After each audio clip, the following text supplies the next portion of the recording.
Bonjour à tous, bienvenue sur la chaîne de Plancton Curieux. Donc comme tous les jours, revue d'actualité, revue de marché. Donc point sur le marché rapidement, on est clairement dans le vert. On a fait un point global hier hebdomadaire, donc on va pas forcément revenir dessus. Bitcoin qui pour le moment ne bouge pas tellement, on est à 30 006.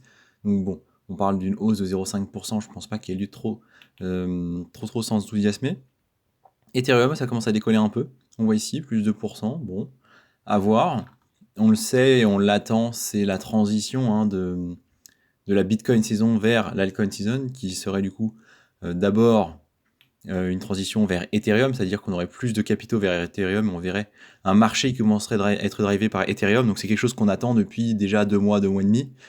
Est-ce que c'est pour tout de suite ou pas Bon, c'est pas avec les 2% que j'ai sous les yeux que je vais vous répondre oui. Donc pour le moment, on attend, on va voir ce qui se passe, on a le temps de voir venir, à mon avis.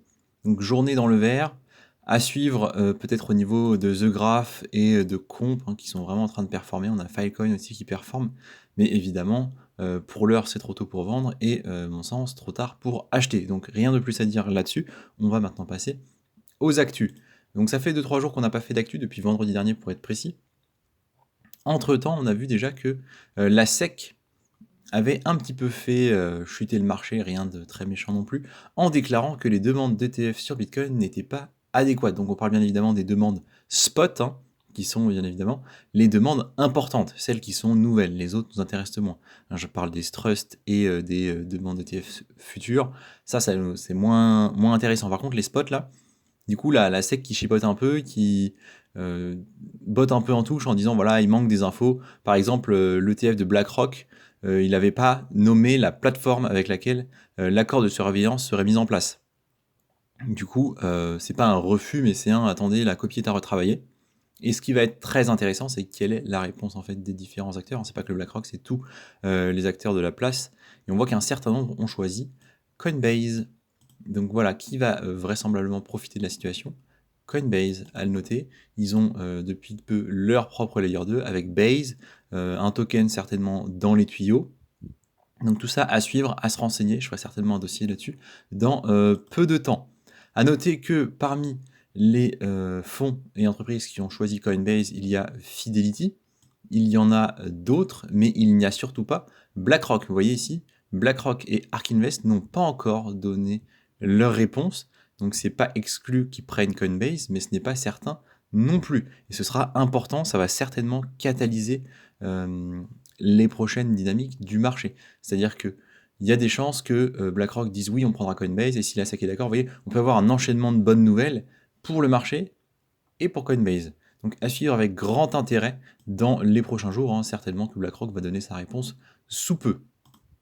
On continue avec CME Group qui dévoile un contrat à terme avec le BTC et le TH. Vous voyez, c'est un mix des deux, et c'est pour bientôt, c'est pour le 31 juillet. Donc on a vraiment beaucoup de choses autour de ça. Donc après les demandes d'ETF Bitcoin Spot par BlackRock, Fidelity et ARK Invest, on parle vraiment toujours de la même chose, CME Group déclare le lancement d'un contrat à terme. Donc contrat à terme, c'est un peu différent évidemment. On n'est pas sur du spot du coup. Donc bientôt contrat à terme avec le BTC et le TH. Et l'intention de lancer un contrat à terme, on aura compris, composé du Bitcoin et l'Ethereum. Ok. Les opportunités de trading associées à la différence de performance entre les deux actifs selon le cycle de marché, d'accord. Donc, vu que c'est corrélé, bon, on est en train de nous expliquer globalement ce qui se passe.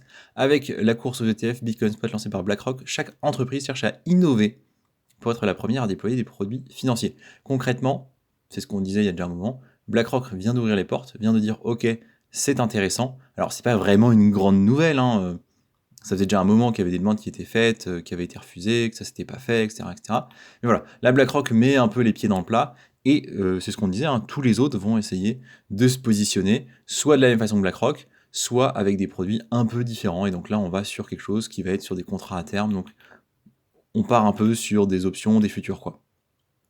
Plus du coup sur du trading et moins sur de l'investissement, en tout cas à mon sens. Donc voilà, CME Group qui va faire ça. Très bien. Vraisemblablement, on va en avoir d'autres. Et si ça marche, ça peut être très positif pour le marché. Après, la question qu'il faudra toujours se poser, c'est est-ce que ce sont des news qui sont déjà pricées, ce qui a de grandes chances d'arriver, et donc est-ce qu'au final, on va pas être un peu déçu quand tout va être accepté, ou voire même est-ce que ça risque pas de chuter après. Vous voyez, il faut commencer à se poser la question. Est-ce qu'on est toujours en amont de l'info Ou est-ce qu'on serait pas justement un petit peu en arrière? Est-ce que c'est pas un petit peu tardif? Et on va pas se manger un revers en fait, de la hausse, donc une correction dans les prochaines semaines, pour ensuite voir, les potentiels clients intéressés par ces produits. Parce que pour le moment, on a vraiment de la hausse sympathique, alors qu'il y a rien de vraiment acté. Donc c'est quand même des choses avec lesquelles il faut commencer à faire gaffe, hein. Ça fait plusieurs semaines qu'on parle de ça tous les jours. Du coup, vraisemblablement, tout le monde est au courant, hein. C'est-à-dire que si tout le monde est au courant, le marché est au courant, a déjà pricé, ces éventualités et donc il faut commencer à faire gaffe. En tout cas, ce serait, ma position actuellement. On continue, mais là, ça va être sur de la régulation. On va parler de Kraken, un ancien échangeur et personnellement, je l'aime bien, même s'il est un peu cher, même s'il a pas autant de crypto que, par exemple, Binance, il a quand même cet aspect qu'il est là depuis longtemps, qu'il est plutôt solide, qu'il a pas eu trop de problèmes dans son existence et par contre, il nous dit: «Donc Kraken se fait harponner par, l'IRS et du coup, quelle est la problématique?» Une décision rendue le 30 juin, un tribunal américain vient d'imposer à Kraken de transmettre les données de ses clients. Bon, sont principalement visés les utilisateurs qui ont entre 2016 et 2020 effectué des transactions pour un montant de plus de 20 000 $. Le but, traquer les petits malins qui n'auraient pas déclaré leur plus-value. Ah, attention à ça. La requête déposée par l'IRS n'a été que partiellement acceptée par le juge, lequel a refusé que les informations liées aux emplois exercés par les utilisateurs ou la déclaration de leur patrimoine global soient transmises au Trésor américain. La faute à une requête jugée acceptable mais disproportionnée quant au but poursuivi. Cela étant, l'IRS pourrait avoir connaissance des adresses des utilisateurs tant que la plateforme a mis à leur disposition que celles sur lesquelles ils ont pu retirer des fonds. De même que les hash des transactions liées aux dites adresses. Trouver une échappatoire risque donc de ne pas s'avérer facile. Et donc effectivement, l'affaire réaffirme l'importance d'utiliser des plateformes décentralisées, de même que d'opter pour de la détention de vos actifs numériques sur un portefeuille non custodial. Oui et non. Enfin là, l'objectif, c'est juste de faire payer des taxes à ceux qui n'en ont pas payé. Bon, vraisemblablement, ils vont aussi se prendre des amendes. Ça reste quelque chose d'entendable à mon avis, hein. Je veux dire, ceux qui ont respecté du coup le protocole sont a priori pas dans les ennuis. Maintenant, c'est vrai que c'est très désagréable de savoir que Kraken va aller transmettre toutes les informations au trésor. Ça, on n'aime pas. Donc attention, bon, si vous étiez dessus, bah voilà, de toute façon, il n'y a plus grand chose à faire. Voilà, c'est quand même, c'est vrai, c'est le gros point des échangeurs centralisés, c'est qu'ils ont ce pouvoir-là et surtout qu'ils vont répondre aux attentes de la régulation. On continue au niveau de la régulation, le projet Mariana, un partenariat du coup entre certaines banques centrales et la DeFi. Donc notez que les pays en l'occurrence sont la France, la Suisse et Singapour. Et donc ils travaillent sur un projet de MNBC, on en avait déjà parlé, donc de monnaie de numérique de banque centrale, pour ceux qui ne sauraient pas. Et là, on est en train de se poser la question de qu'est-ce qu'on va pouvoir faire pour développer des fonctionnalités utiles, intéressantes, et ils sont en train de s'intéresser au protocole Curve. Donc Curve, je vous en parle depuis un certain temps, et eux, ils sont en train de regarder les pools de liquidité, la gestion des pools de liquidité. Donc Curve, il gère aussi un certain nombre de pools avec des stablecoins, et avec le système d'AMM hein, qu'utilisent tous les échangeurs décentralisés, vu qu'on n'a pas le carnet d'ordre, comme ça peut être le cas, sur justement les échangeurs centralisés comme Binance. Donc on nous rappelle, l'AMM, c'est un type de protocole d'échange décentralisé, donc basé sur les pools de liquidité, et réunit deux types d'acteurs. Les fournisseurs de liquidité, donc les personnes qui déposent des actifs dans les pools, et les traders qui échangent un actif de la pool contre un autre, qui en rachètent tout simplement. Donc en pratique, une pool de liquidité remplace l'utilisation traditionnelle des carnets d'ordre, ce que je vous disais, pour faire correspondre acheteurs et vendeurs.